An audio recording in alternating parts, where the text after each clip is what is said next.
सुनाई नहीं दिया कि नेटवर्क। गुरु इसको क्लियर एक बार दोबारा क्लियर कर दीजिए। हरे कृष्णा गुरु क्लियर कर दीजिए। जैसे जगन्नाथ का प्रसाद मेरे घर पे आता है, मतलब जगन्नाथ प्रसाद दूर है, मतलब भुवनेश्वर से आता है, तो क्या वो 3-4 दिन में तो आता ही आता है वैसे भी, तो क्या वो अशुद्ध हो जाता है? नहीं नहीं, मैं वही बात बता रहा हूँ यहाँ पर आप सबको कि जगन्नाथ प्रसाद छोड़ दो, अगर मैंने घर में अभी कुछ प्रसाद बनाया, आवाज फिर से आवाज कट रही है। Guruji video. Yes Prabhu ji, voice is clear.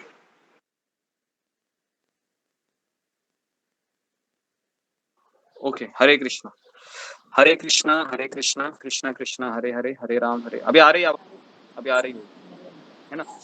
तो मैं ये बता रहा था आप लोगों को कि मान लो मैंने खाना बनाया अभी और उसको भोग लगाया, और फिर मैं उसको 6 घंटे के बाद भी खाता हूँ या कल भी खाता हूँ, तो वह प्रसाद है। कहने का ये मतलब है वो प्रसाद ही रहेगा, वह कभी झूठा नहीं होगा या बासी नहीं होगा, क्योंकि उसको भगवान ने स्पर्श किया है ना? भगवान ने स्पर्श किया तो बासी कैसे हो सकता है? थोड़ा सा आप दिमाग लगा सकते हैं ना, कैसे बासी हो सकता है? भगवान ने उसको खाया है ना? तो उसके लिए अभी जो होटल में जो खाना होता है ना, होटल में खाना, वो पता है क्या? होटल में खाना अगर आप कोई ऑर्डर करते हैं ना, तो आधे घंटे में वो बन के आता है, देखा है आपने? तुरंत वो गर्म करके उसको आपके सामने लाते हैं। तो ये सारा चीज कैसा होता है? तमोगुनी होता है। इसलिए होटल का खाना कभी खाना नहीं चाहिए, है ना? कभी कभी होटल में खाते हैं तो कॉकरोच भी उसमें से निकलता है ना? और आप उसको अच्छे से ताव से खा लेते हैं कॉकरोच को भी, है ना? आपको तो पता नहीं क्या है करके, है ना? आपको तो भूख लगी है, तो इसके लिए होटल का खाना हमें खाना नहीं चाहिए, ठीक है? तो क्या खाना चाहिए भूख लगी तो हमको? मान लो आपको भूख लगी, शादी नहीं है, प्रसाद प्रसाद नहीं खाओगे, भगवान को भोग लगाए हुए क्या खाओगे? Dry fruit, salad. सैलेड ज्यादा नहीं, सैलेड से पेट नहीं भरता है। फल फल खा सकते, फल फ्रूट, फल खा सकते, पी सकते। हाँ, ओके। तो उसके बाद गैप में बताया है कि सात्विक यज्ञ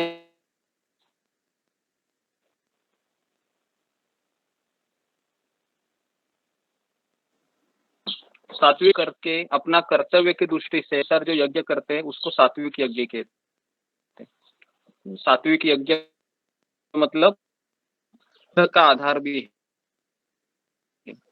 गुरुजी आवाज नहीं आ रही, कट रही है। आवाज बिल्कुल नहीं आ रही है। उसको कहते हैं सात्विक। कट रहे तो ठीक है। तो मुझे लगता है कि आज यहाँ पर ही रुकना पड़ेगा, आवाज नेटवर्क का थोड़ा इश्यू है लगता है। ओके, तो हमारा समय भी हो गया है। किसी का कुछ प्रश्न है? प्रभु जी ब्रेक हो जाते हैं साउंड बीच बीच में, बाकी क्लियर है। हरे कृष्णा। ओके, तो अभी हमारे पास 5 मिनट है, आप चाहे तो कोई प्रश्न पूछ सकते हैं जितना हमने चर्चा किया है। मेरा प्रश्न है। हाँ बोलो। प्रभु जी, श्लोक नंबर 6 में बोल रहे हैं कि जो मूर्ख है, जो शरीर और भौतिक तत्वों को तथा शरीर के भीतर स्थित परमात्मा को कष्ट देते हैं। मतलब वो लोग जो इतने व्रत रखते हैं वो परमात्मा को कष्ट देते हैं, उनके भीतर रहते हैं। और हमने ये पढ़ा था परमात्मा हमारे अंदर होते हैं, उनको कोई फर्क नहीं पड़ता है। तो परमात्मा को कष्ट कैसे होता है? परमात्मा आत्मा को होता है कष्ट, परमात्मा को नहीं होता। हाँ उनको हम पे दया आती है क्या भगवान को, ये इतना ज्यादा तपस्या कर रहा है? कि जब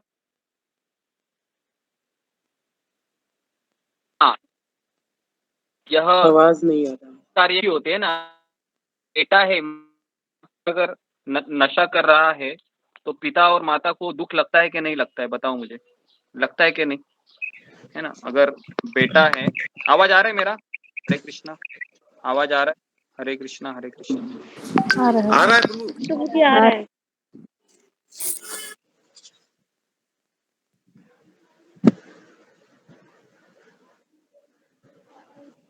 कृष्णा कृष्णा हरे हरे, हरे राम राम राम हरे हरे। आवाज आ रहा है मेरा? हरे कृष्णा हरे कृष्णा। जी आ रहा है। आ आ रहा रहा है है। प्रभु, आ रहा है। आज नेटवर्क का थोड़ा सा इश्यू है, तो मैं ये बता रहा था आपको कि अंतर्यामी परमात्मा को भी कष्ट पहुंचने का अर्थ है कि अगर कोई लड़का है, कोई बेटा है, अगर गलत कार्य करता है तो माता पिता को भी दुख होता है। तो उसी तरह से तो अगर कोई जीव है गलत कार्य में लगा हुआ है तो फिर भगवान को भी कष्ट होता है। तो इसके लिए ये जो यहाँ पर बताया है ना अंतर्यामी परमात्मा, तो भगवान को तो कष्ट होगा ही ना जब हम भगवान के ही खिलाफ कार्य में लगे हैं। तो भगवान तो भले ही भगवान तो 3 गुणों से ऊपर है, लेकिन वो पिता भी तो है हमारे। तो इसके लिए पिता को भी कष्ट होता है जब बेटा गलत कार्य में लगा है। तो उसके अनुसार हमको इसको समझना चाहिए। ठीक है, और किसी हरे का कोई कृष्णा प्रभु जी, मेरा भी एक प्रश्न है प्रभु प्रभु जी। एक प्रश्न जो है मेरा है, प्रथम विभाग में एक कितनी लहरियां होती हैं? सुबह पूछा तो बता नहीं पाए थे आप।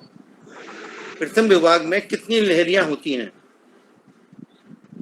नहीं, इसका मैं बाद में उत्तर दूंगा, ये भक्ति रत्नावर सिंधु का है। हाँ प्रभु जी मैं पूछूं? हाँ बोलिए। तो बता प्रभु देंगे जी कौन मैं सी ये लहरियों पूछ रही थी कि जो एक वैष्णव है या एक भक्त है, तो उनको लहसुन प्याज नहीं खाना होता है। यदि वो कहीं ट्रेवल कर रहे हैं और उन्हें होटल पे खाना खाना है, तो प्रभु जी वो कैसे मतलब पा सकते हैं फिर? और फिर बिना भगवान को भोग लगाए भी नहीं पाना होता है एक वैष्णव को, तो फिर वो कैसे प्रसाद पाए? मतलब क्या हाँ साथ लेके तो जाएं? और यदि साथ ले जाने की व्यवस्था नहीं है, उस कंडीशन में कैसे खाएं? हाँ, अगर उसके पास प्रसाद ही नहीं है और अगर उस टाइम पे हमने शुद्ध शाकाहारी जो होटल होता है ना, जहाँ पर जैन होटल होता है जिसमें प्याज जी लहसुन नहीं बनता है, वहां पर जी हम जा सकते हैं और मन में भगवान को अर्पण करके खा सकते हैं। लेकिन मांसाहारी होटल में नहीं जाना है। एकदम एक्सट्रीम हो गया तो बोल रहा हूँ मैं। हाँ एकदम जी एक्सट्रीम, अभी कुछ प्रभु नहीं जी, है। जैन होटल नहीं है और मतलब वो साधारण वैसा है, पर हाँ मांसाहारी होटल नहीं है, तो हाँ वहां पे मतलब उनका पात्र धुलवा के उसमें उसे वॉश करा के खा सकते हैं कि बिना लहसुन प्याज का तड़का नहीं लगा हुआ आप हमारे लिए बना दो, ऐसा? हाँ वैसा भी खा सकते हैं अगर वो मांसाहारी होटल नहीं है। और तो अगर शाकाहारी अवेलेबल नहीं है, शुद्ध शाकाहारी जैन होटल, तो फिर आप उनको बोल सकते हैं कि मुझे बिना तड़का करके दे दो करके। लेकिन ये 1 दिन 2 दिन ठीक है, ये रोज का काम नहीं है ना, रोज अगर करोगे तो गलत है। ओके, जी हरे कृष्णा प्रभु जी। हरे कृष्णा प्रभु जी। हाँ बोलिए। हरे कृष्णा प्रभु जी, मेरा नाम रेखा भारद्वाज है। मेरा एक प्रश्न है कि जैसे और सब्जियां होती हैं तो प्याज लहसुन भी एक सब्जी है, तो हम इसको क्यों नहीं खाते और क्यों नहीं भगवान को कभी भोग लगाते, मतलब प्याज लहसुन वाला खाना? हाँ, प्याज लहसुन वाला खाना इसके लिए हम भोग नहीं लगाते हैं। जब समुद्र मंथन हुआ था तो आपको पता होगा कि राहु और केतु ने अमृत का बूंद पिया था, है ना। और फिर विष्णु ने मोहिनी मूर्ति का रूप लेके उन दोनों का गर्दन कटवा दिया था। जो राहु के मुख से जो अमृत का बूंद गिरा हमारे नीचे पृथ्वी लोक पे, उस पे इसका प्याज का उत्पत्ति हुआ। और केतु के मुख से जो अमृत का बूंद गिरा उससे लहसुन का उत्पत्ति हुआ। तो उसके लिए हम ये खाते नहीं है, क्योंकि ये असुर के मुख से है ना ये निकला हुआ है। तो उसके लिए और तमोगुण रहता है उसमें, इसके लिए वैष्णव लोग उसमें खाते नहीं। हालांकि उसमें मेडिसिन भी रहता है ना, क्योंकि वो अमृत की है ना। अगर आप देखोगे प्याज लहसुन ये आयुर्वेदा में उसका एक बेनिफिट है हाँ ना। जी, हाँ लेकिन जी। उसको नहीं खाते क्योंकि वो एक असुर के मुख से वो निकला हुआ है ना। तो इसके लिए हम, और अगर आप प्याज आप देखोगे, कोई प्याज चीरता है ना तो कितना दर्द होता है, देखो आंखों से पानी आता है कि नहीं। अगर आप प्याज ऐसे खाओगे, लहसुन ऐसे खाओगे ना, तो बहुत पीड़ा होती है हमको। तो इसके लिए हम ये अवॉइड करते हैं प्याज और लहसुन। ठीक है, इस प्रकार से। तो इसका मतलब गुरुजी हम आयुर्वेदिक दवाई भी नहीं खा सकते? नहीं, दवाई खा सकते हैं लेकिन आप खाने में इसका ये नहीं कर सकते, इस्तेमाल नहीं कर सकते। अगर आप घर में अगर सारे फैमिली मेंबर अगर इसके लिए अग्री है तो ओके। जी गुरु। हाँ, और किसी का प्रश्न प्रॉब्लम होता है, क्योंकि कंठी माला पहनने से क्या होता है कि वह प्याज लहसुन भी उतरना नहीं चाहिए, ऐसा एक नियम है। फिर वो आप उस समय के लिए कंठी माला है थोड़े समय के लिए निकाल सकती है जब आप होटल जाओगी तो, है ना, नहीं तो फिर वो अपराध में काउंट होगा। तो उतना आप कर सकते, क्योंकि आज ही मैं इधर पढ़ाता हूँ वैष्णव आचार संहिता, उसमें किताब में ही लिखा हुआ है कि अगर हम चाय कॉफी पीते हैं, प्याज लहसुन खाते हैं, तो हमको कंठी माला नहीं पहनना चाहिए। मतलब तुलसी का माला होता है ना, ये तुलसी का माला गले में होता है, तो उसको हम पहन नहीं सकते। प्रभु जी चाय कॉफी भी नहीं पीनी होती, क्यों? नहीं, चाय कॉफी नहीं पीना होता है, क्योंकि चाय कॉफी में कैफीन होता है, कैफीन नशीला पदार्थ होता है, तो उसके लिए हम नहीं पीते। हरे कृष्ण प्रभु, हल्दी मतलब उपवास में लेना नहीं चाहिए ना? जैसे एकादशी को उपवास करते हैं तो हल्दी नहीं लेना चाहिए ना? नहीं, हल्दी नहीं लेते क्यों? हैं एकादशी में। क्यों नहीं लेना? हल्दी इसमें आता है, एकादशी नॉन एकादशी आइटम है, इसके लिए नहीं लेते हल्दी। प्रभु जी क्या कहते हैं, घर में और विग्रह रखे हुए हैं पूजा के, तो उनकी मतलब पूजा करनी है? उनकी नहीं करनी है, उनको आप दे दीजिए कहीं तो दूसरे मंदिर में। अच्छा अच्छा, ठीक है, दूसरे मंदिर में दे दीजिए। अच्छा ओके, तो यहाँ पर हम माला पहनने का किसको हक है? माला किसको पहनने के लिए माला वही व्यक्ति पहन सकता है जो किसी गुरु के नीचे या किसी शिक्षा गुरु के नीचे सेवा कर रहा है। आप अपने मन में कोई भी माला मत तुलसी का। प्रभु जी किन की पूजा नहीं करनी आप बता रहे थे, उनको मंदिर में दे दीजिए। किनको? अभी आप पहली बार आए हैं ना रेखा जी, तो इसके लिए हाँ जी। थोड़ा सा आपको बहुत सारी चीजें अभी समझने को समय लगेगा, सब एक दिन में आपको समझ में नहीं आएगा, है ना। तो मैं चाहता हूँ कि आप और सेशन अटेंड कीजिए और फिर आपको क्लैरिटी आ जाएगा धीरे धीरे। ओके, हरे कृष्ण प्रभु, इनका स्वागत करें जो पहली बार आए। हाँ, जो लोग पहली बार आ रहे हैं या आए हैं, हम उनका स्वागत करेंगे। एक बार हरे कृष्ण महामंत्र बोलकर हरे सारे लोग कृष्ण हरे कृष्ण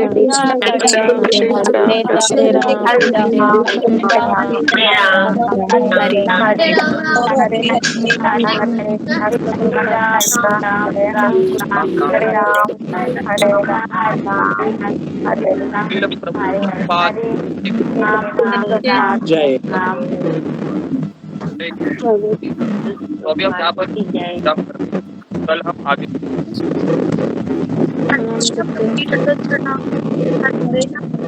हरे कृष्ण। हरे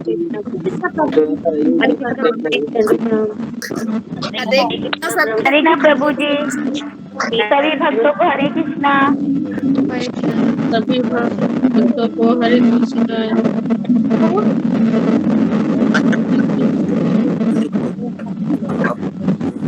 मेरे कृष्ण के सभी भक्तों को हरे